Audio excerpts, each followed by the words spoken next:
why the essential Dhamma is important.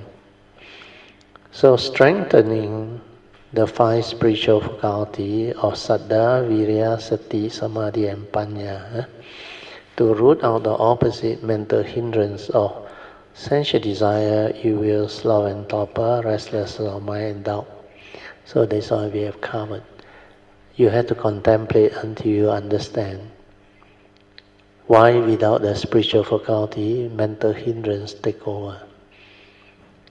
Because without spiritual faculty, you cannot understand spiritual things. And mental hindrance hinder your mind from entering the meditative state. So you check them all. The five mental hindrance can only be countered by the five spiritual faculty, no other way. Then the next set of essential Dhamma is develop the understanding of the four essential Dhamma. So the Four Noble Truths you have gone through many times, but you don't see the importance until you reflect, contemplate, and go into the second turning, the nitty-gritty of the second turning. Your inquiry is what? First Noble Truth. Why did the Buddha say you have to arise the First Noble Truth to abandon all this wrong thought, wrong speech, wrong action, and wrong way of living or acting? You know why or not? Huh? You don't abandon, what happens? They are wrong thought, no. Jolu bo song, no. You somehow cling onto it, grasp onto it, and feel so good about it. Get angry without knowing that it's wrong thought. Become fearful without knowing it's wrong thought. Become emotional without knowing it's wrong thought. Then what type of Dhamma are you studying? You didn't contemplate, you didn't inquire. When you inquire, you realize, hey, I have to abandon here. Then you become what? Serious about life, isn't it? Then how to abandon? The next one, look. The 5 ways that the Buddha had taught you. And of all the 5 ways, the first 2, like I say, you can try, but it's still thought-based. For initial, to initially temporarily overcome, but it doesn't give you the wisdom. It gives you some understanding, but you cannot root it out. To root it out, you need the 3rd and 4th way. That's why I give you the example on the whiteboard. Now you understand. I teach you how to recognize wrong thought. And this is more important than learning all the theory of right thought, understand? You know why I don't want to start with right thought? Because right thought is naturally, I should say, can arise naturally only when you have the right understanding and the wisdom. Without real wisdom, there is no true virtue. I always say that, isn't it? Without wisdom, your virtue, your good, is according to you, understand? Good according to you may not be a true virtue, understand? Like a lot of parents, I remember, in the early days I used to share with the early batches. You all worry about your children so much, isn't it? And what you do? You want to discipline them, isn't it? You want to force them to study a lot of things, like piano, ballet, or send them for special school, all the things. Then, without you knowing it, the kid, so small, got to carry such big bag and do all those things. You think he happy or not? Of course, when praised by the parent, wow, boy, you did so well. Wow, girl, you did so well. Happy lah. But they cannot always remain top honor. When they are no longer up there, they dare not show you the result also. Then complication happen, understand not? Then when you have complication, when they rebel against you or fight against you or challenge against you, you know what you say or not? My children are very funny. I spend so much money, send them to all this for his good, no. Good according to you lah. Yeah? You kiasu understand? You know what kiasu or not? I think Singaporean people know. Kiasu means other people's kid go to international school, can do music, ballet, That is the trend. Nowadays, what is the trend? Golf, small golf, TikTok. Then I saw China, wow, 4-5 years old train, the basketball, 2 hand, dribble, every one of them. And you see the video. In China, certain school, they really train you when young. Gymnasts and so on, because they want to be world champion, very good. So nothing wrong with that, understand? But observe your kid. If they have certain talent, encourage them, understand? Support them. But don't just because you yourself kiasu, want them to excel in all those things, so that you got what? Prestige, understand? You become like, people look out at you, wow, so and so, the son so good, the daughter so good. So you want reputation, pride. Then you think that will bring you joy. But karmically, it's like that. In future, you have parents that also pressure you and what you say, not only pressure, stress you out and force you to do a lot of things. So if you want to avoid unnecessary karmic, don't force your children or parent or your loved one to do anything they don't like. Understand? Be sensitive. You want to train, can. You want to advise them, can.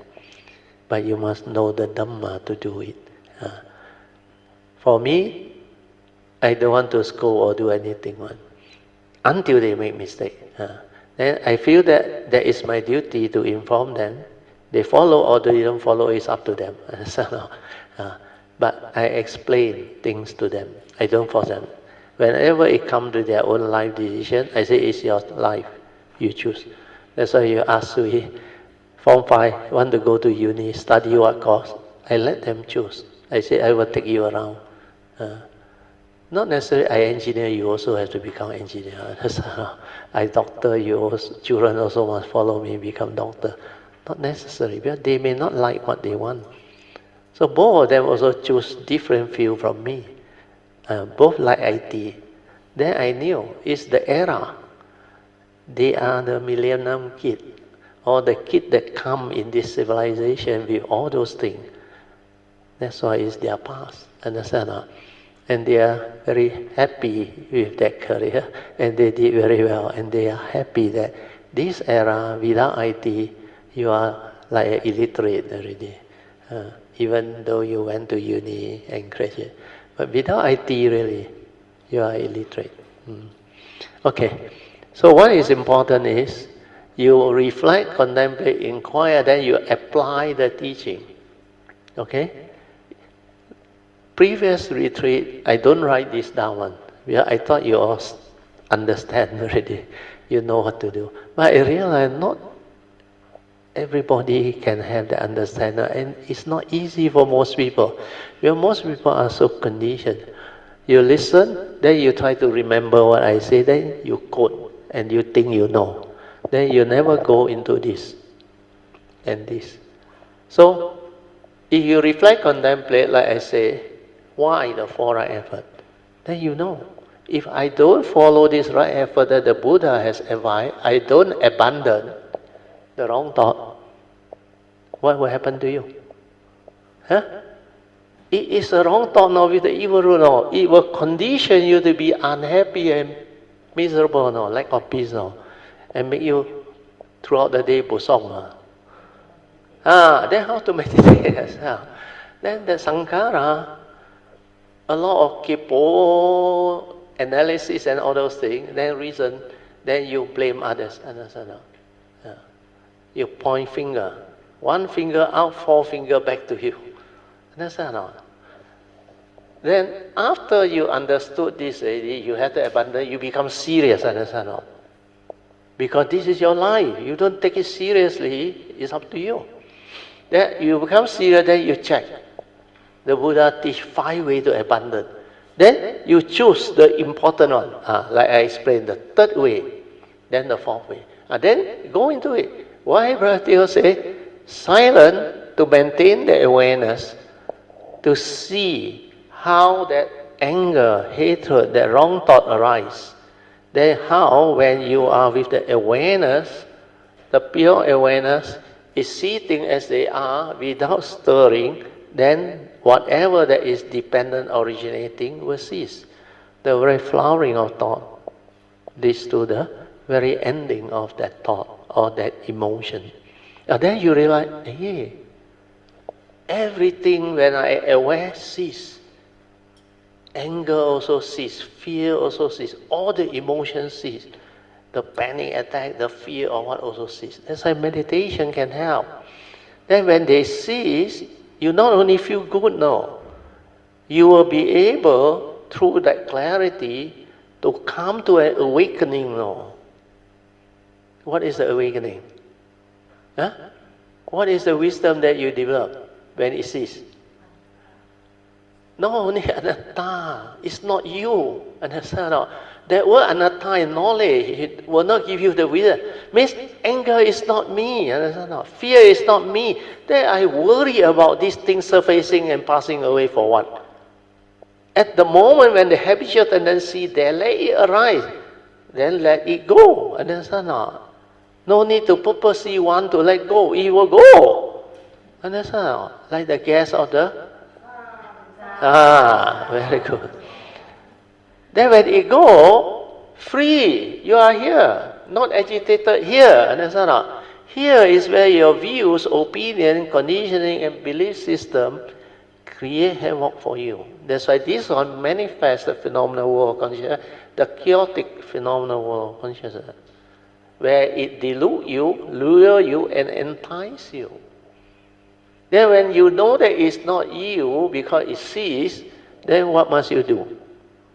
You must inquire.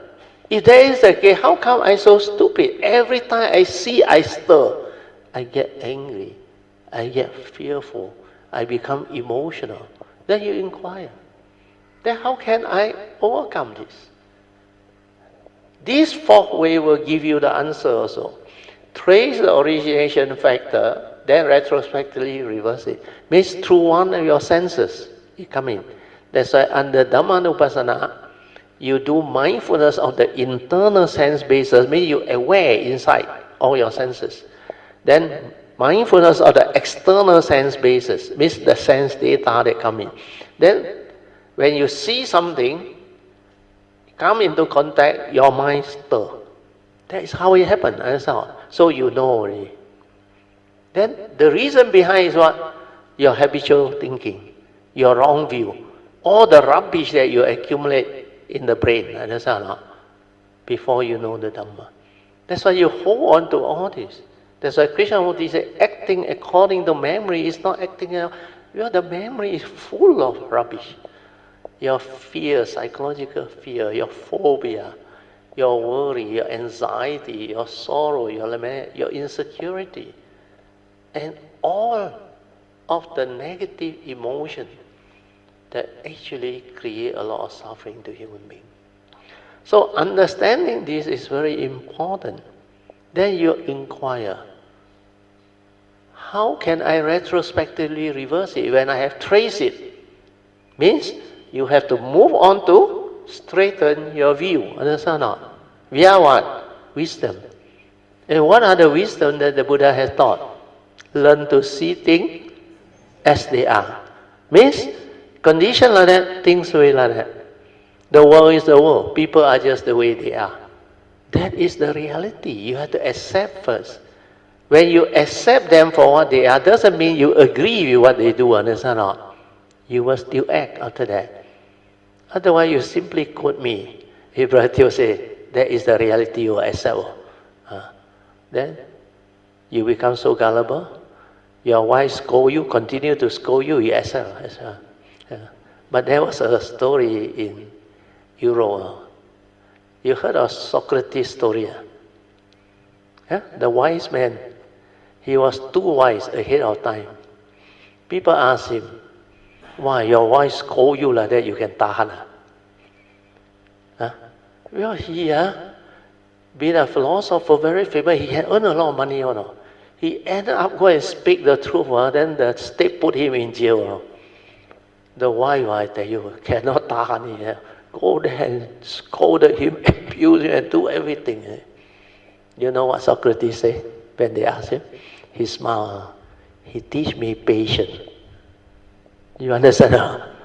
You turn it around, means he is the way he is. Understand?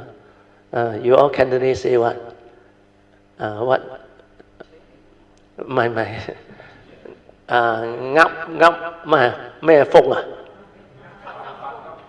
phát ngắp phụng he is he wants to scold you, let him do like this. Is the way you resist, become argument. So Socrates is very wise. He's a great philosopher ahead of time, but he didn't apply the Dhamma. He applied his understanding. That's why when you understand, then you know. If I can see things as they are, and I understand the law of dependent origination, I understand the law of cause and effect, then I realize this is a conditioned world. Conditioned world has its conditioned Dhamma, and they are all impermanent. They follow the nature's law of dependent originating. That's why the Buddha said everything that arises, there are causes and conditions behind. We are governed by the nature's law that governs life and existence. The Panchaniyama. Get this understood. You violate that, you get into trouble. That's why you see things as they are, you accept first. Then you resolve it amicably. Through what? Through cultivating the wisdom. Means you follow the Dhamma way via applying the meditation as taught by the Buddha. That will lead to the end of all suffering, which is the Noble Eightfold Path. Understand now? Whatever you do without the Noble Eightfold Path, you cannot end your suffering. Understand? And this is how you cultivate. Otherwise, you're stuck in the memory there and the knowledge there. And Mahayana, under the Amitabha Sutta Pure Land teaching, he got two sayings which is very good. So zhi zhang, you know what is that? Everything you come to know is knowledge, and that is binding. Understand? That one is the one that causes you to become deceived and deluded. It is an obstruction. Understand?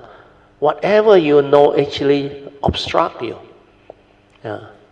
Because all the thing you know is knowledge, born of the mundane mind. And this one is very good at creating problem for you. He create words like views, opinion, tradition, race, gender. All these true words they divide and cause you so much argument, conflict, war. So see the limitation of thought. Thought divide and create suffering.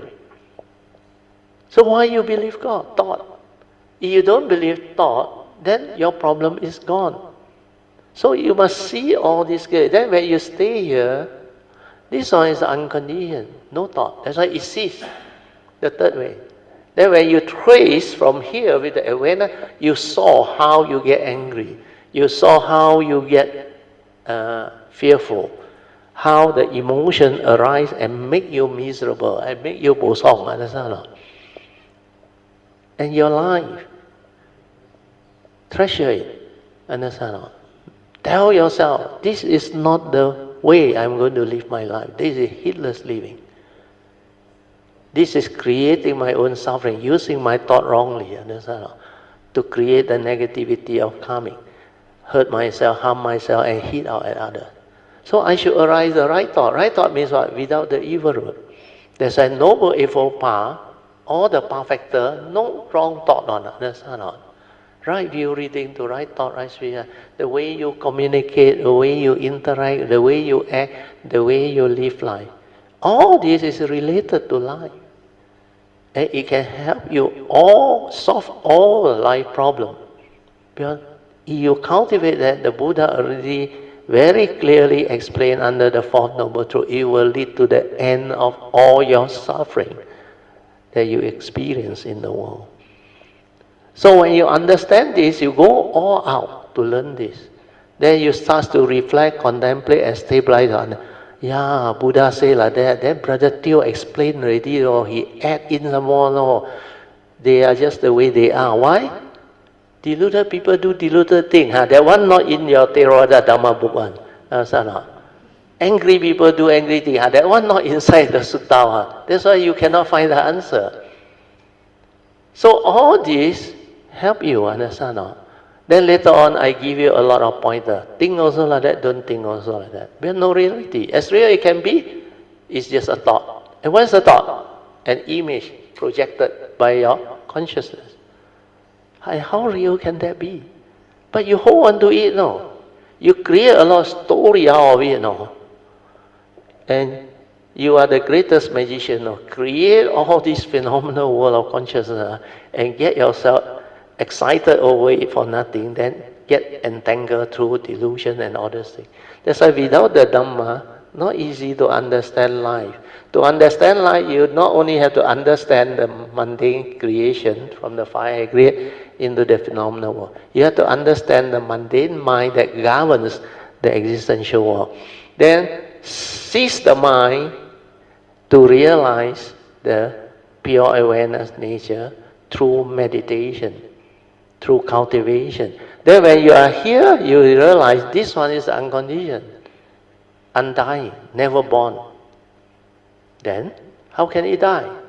That's why this one is different. This one, tranquil, peaceful, clarity, luminous.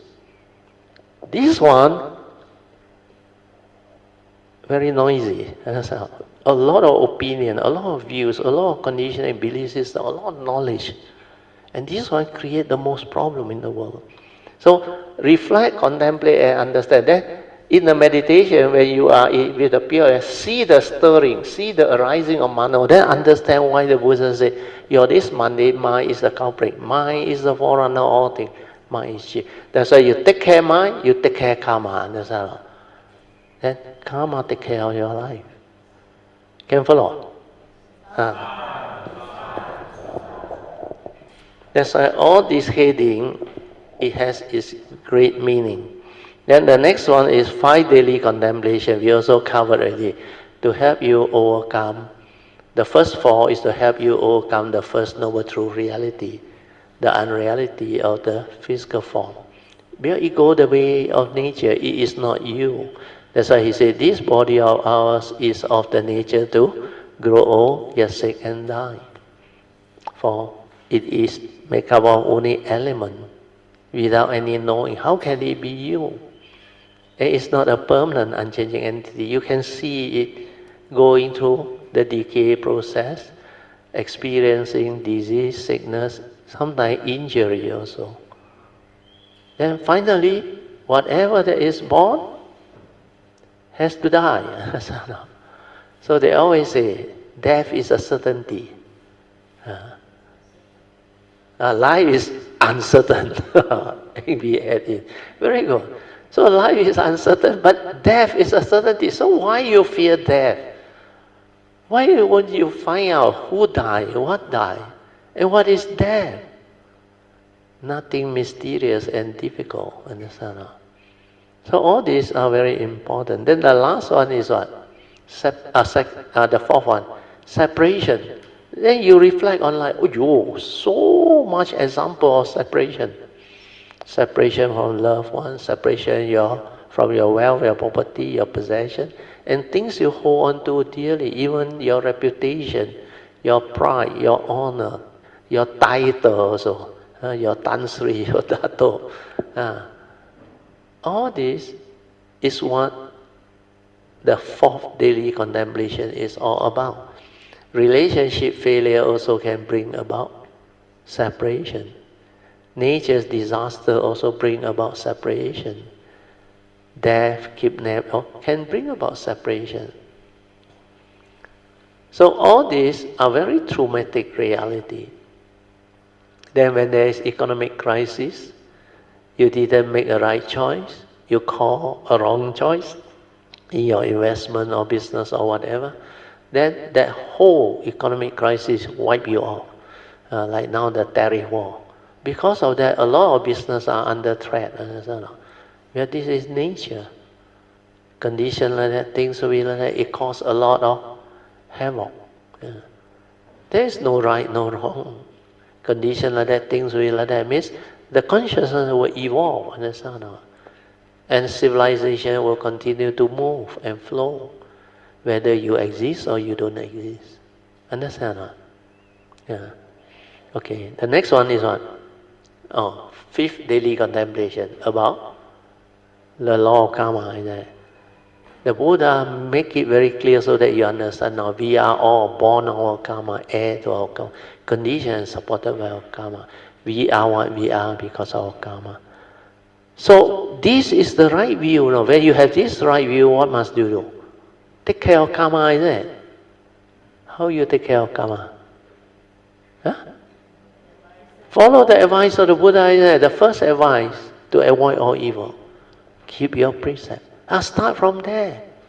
Reflect why the Buddha said if I keep the precept I can avoid all evil. And then go into the precept. First precept is what?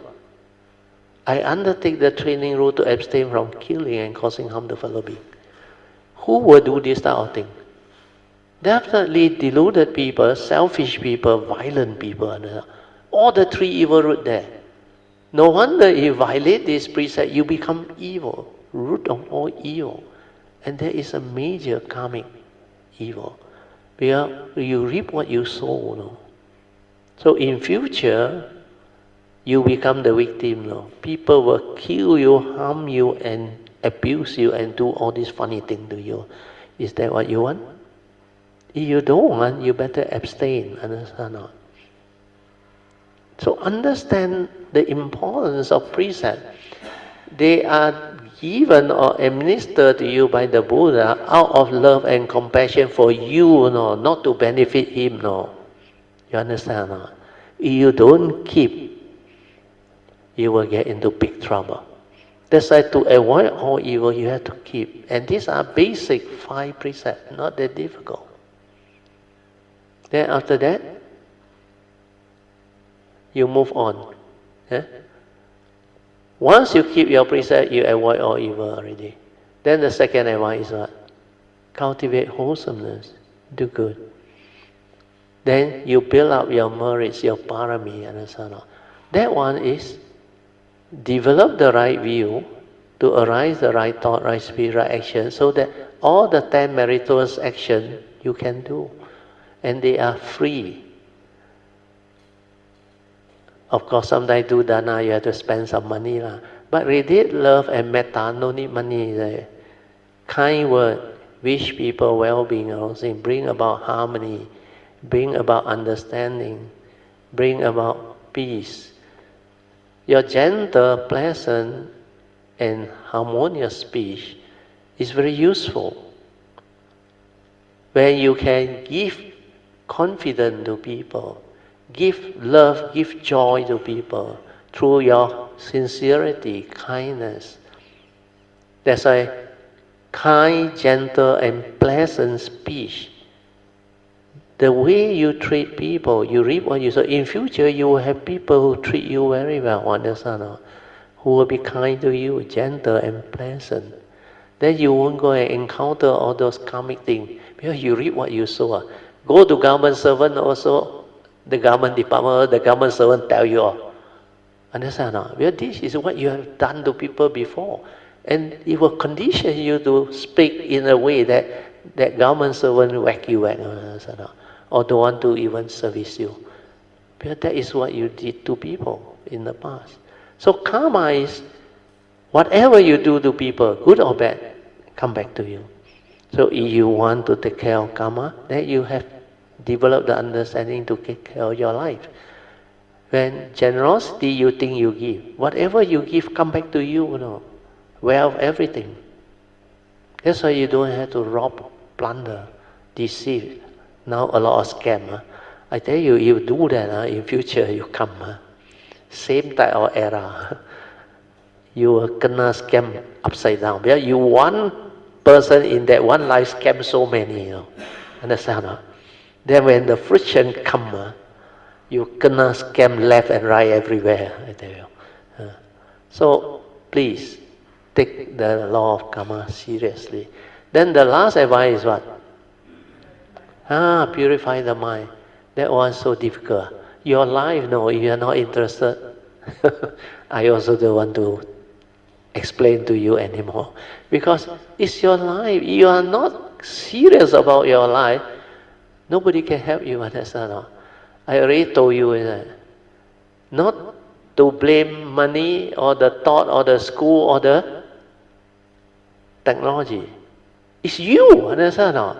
If you yourself not serious about life and you don't love yourself, nobody can help you, understand? If you're serious about life, you reflect, you contemplate, you determine. That's why after 1971, when I saw the Four Noble Truths, I recall, then I said, no need to search. I go all out. Because I can understand the beauty of the teaching. And I take it very seriously. So all this, hopefully you all can have the understanding and determine. Always remember, it's you. You hold the key to your own life destiny. If you are not interested in that, nobody can help you, understand? That is life. That's why, although form and mind is not real, but there is such thing as life. Otherwise, life after life, you come back through the karmic process. You have to come, no? You got no choice. You come back to suffer for what? You might not choose not to come. But you got no choice if you have not developed the enlightenment. Understand? If you have developed the enlightenment, then you can choose to come. Understand? That's why the Bodhisattva keep on coming, very happy. Okay?